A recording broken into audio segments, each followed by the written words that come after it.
आपने दर्जनों zombies movie देखी होंगी जिनमें इंसानियत को बैड तरीके से बचते बचाते और सरवाइव करते हुए दिखाया जाता है, लेकिन इनमें से बहुत ही कम ऐसे मूवीज और टीवी शोज भी रहे हैं जिन्होंने इसी बहाने इंसानियत का असली चेहरा दिखाया है। और 2016 की South Korean movie train to Busan उन्हीं में सबसे बेहतरीन है, जहां पर इसके ज़ॉम्बीज के हॉरर और थ्रिल के साथ साथ इसके कैरेक्टर्स का इमोशनल अटैचमेंट ही कम से कम इंडिया में बहुतों के लिए साउथ कोरियन मूवीज और ड्रामा को एक्सप्लोर करने की पहली शुरुआत बनी। और ये मूवी हमारे सब्सक्राइबर्स के बीच में तो बहुत पॉपुलर है, जिन्होंने कई बार इस टॉपिक को हमें कमेंट्स में बार बार सजेस्ट किया था, जिसके लिए आप सबका बहुत बहुत शुक्रिया। तो चलिए इसी नोट पर जानते हैं 15 अमेजिंग, माइंड ब्लोइंग और awesome the train to Busan movie facts, वो भी भारी भरकम स्पॉयलर्स के साथ, क्योंकि आज की वीडियो में आपको पता चलने वाला है कि कहां पर बताई गई है ट्रेन टू बुसान मूवी के पहले की कहानी। पहले इस मूवी को फादर और डॉटर की रिलेशनशिप के सेंटर के बजाय कौन सा रिलेशनशिप दिखाया जाना था, कैसे शूट की गई थी ट्रेन टू बुसान की ट्रेन और ज़ॉम्बी वाले सीन,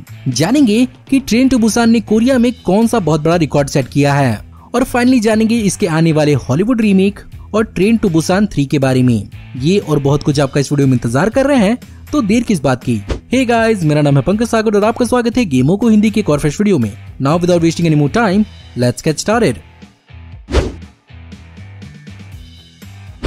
ट्रेन टू बुसान 2016 की Korean action drama zombie horror film है, जिसे डायरेक्ट किया था यूएन सांग हो ने। और इससे पहले वो सिर्फ और सिर्फ एनिमेटेड मूवीज ही बनाया करते थे, जहां पर उन्हें अपनी movie the king of pigs और द फेक के लिए साउथ कोरिया में बेस्ट डायरेक्टर का भी अवार्ड मिल चुका है।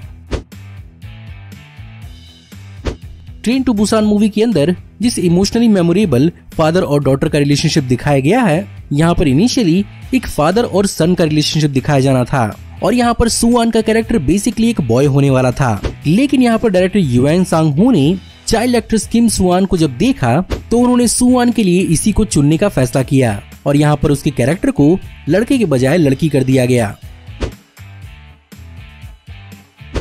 मा डोंग सियोक, जिन्होंने ट्रेन टू बुसान मूवी के अंदर सैंग वा का रोल प्ले किया है, मूवी के अंदर तो हमें उनकी बैडस पर्सनालिटी बहुत ज्यादा पसंद आई थी, लेकिन आपको जानकर हैरानी होगी कि इस कैरेक्टर का इंस्पिरेशन उनकी पर्सनल लाइफ से लिया गया है, क्योंकि वो एक्टर बनने से पहले एक प्रोफेशनल पर्सनल ट्रेनर थे, और वो इसी मूवी के लीड यानी सियोक वू का कैरेक्टर निभाने वाले गोंग यू के भी पर्सनल ट्रेनर रह चुके हैं। इनके साथ साथ उन्होंने मार्क कोलमैन और केविन रेंडलमैन जैसे अमेरिकन मिक्स्ड मार्शल आर्टिस्ट को भी ट्रेन किया है। मा डोंग सियो को वेस्ट में डॉन ली के नाम से जाना जाता है, और ये जल्द ही हमें मार्वल स्टूडियोज के द इटर्नल्स मूवी के अंदर गिलगमिश के रूप में भी दिखने वाले हैं।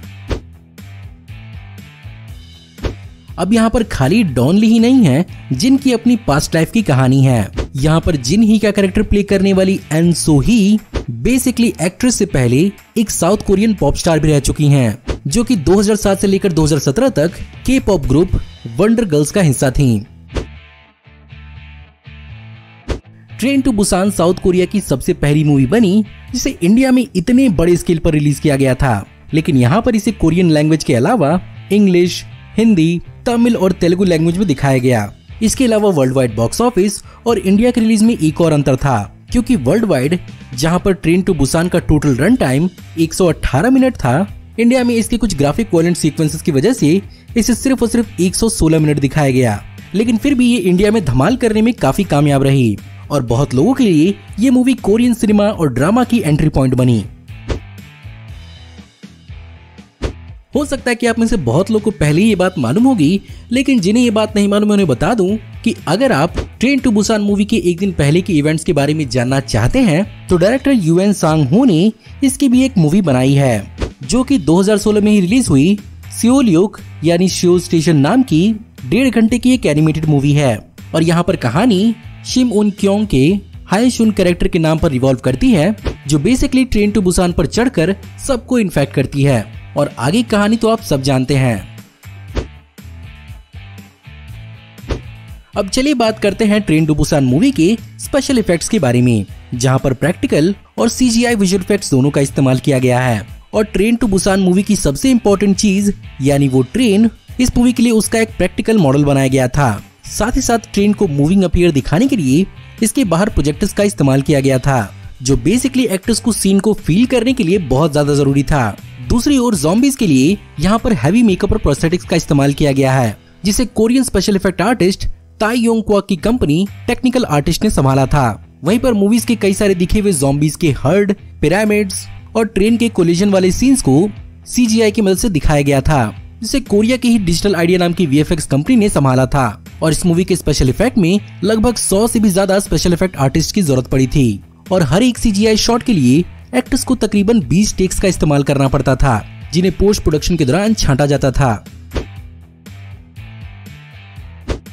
इस मूवी ने आप पर और हम पर एक धमाकेदार इम्पैक्ट तो छोड़ा ही, लेकिन वहीं पर बाफ्टा अवार्ड विनर और superhit British film Shaun of the Dead movie के डायरेक्टर एडगर राइट को भी ये मूवी बहुत पसंद आई थी, जहां पर उन्होंने ट्वीट कर बताया था कि ये मूवी सबसे बेहतरीन ज़ॉम्बी मूवी है। वहीं पर हॉलीवुड के मशहूर डायरेक्टर गिलेर्मो देल टोरो को भी ये मूवी बहुत पसंद आई और उन्होंने अपने ट्विटर अकाउंट पर इसे भारी भरकम रूप से प्रमोट किया। अब चलिए बात करते हैं ट्रेन टू बुसान के सेट किए हुए कुछ रिकॉर्ड्स के बारे में, जहां पर ये कोरिया की सबसे पहली ज़ॉम्बी मूवी थी जिसे इतनी ज्यादा अटेंशन मिली थी और इसे अकेले कोरिया में ही 10 मिलियन यानी 1 करोड़ लोगों ने थिएटर्स में देखा और इसने इस मामले में साउथ कोरियन सिनेमा का एक बहुत बड़ा रिकॉर्ड सेट किया।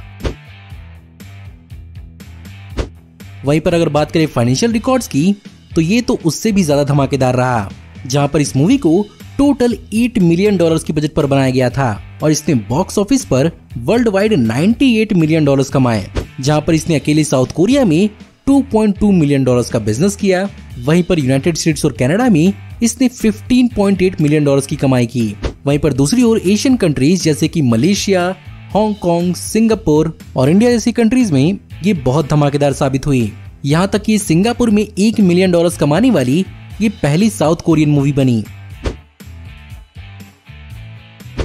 वहीं पर बात करें अगर अवार्ड्स की, तो यहाँ भी इस मूवी ने बहुत सारे झंडे गाड़े, जहां पर इसने टोटल 10 कोरियन अवार्ड्स जीते, जिनमें से बेस्ट मेकअप के लिए इसे ब्लू ड्रैगन फिल्म अवार्ड्स का टेक्निकल अवार्ड दिया गया। वहीं पर इसे ब्लू ड्रैगन का ही audience choice award for most popular film का भी अवार्ड दिया गया। साथ ही साथ कोरिया की ही ब्यूल फिल्म अवार्ड्स के अंदर किम यूई संग को बेस्ट सपोर्टिंग एक्टर का अवार्ड दिया गया और Korean association of film critics awards में इसे टेक्निकल अवार्ड दिया गया।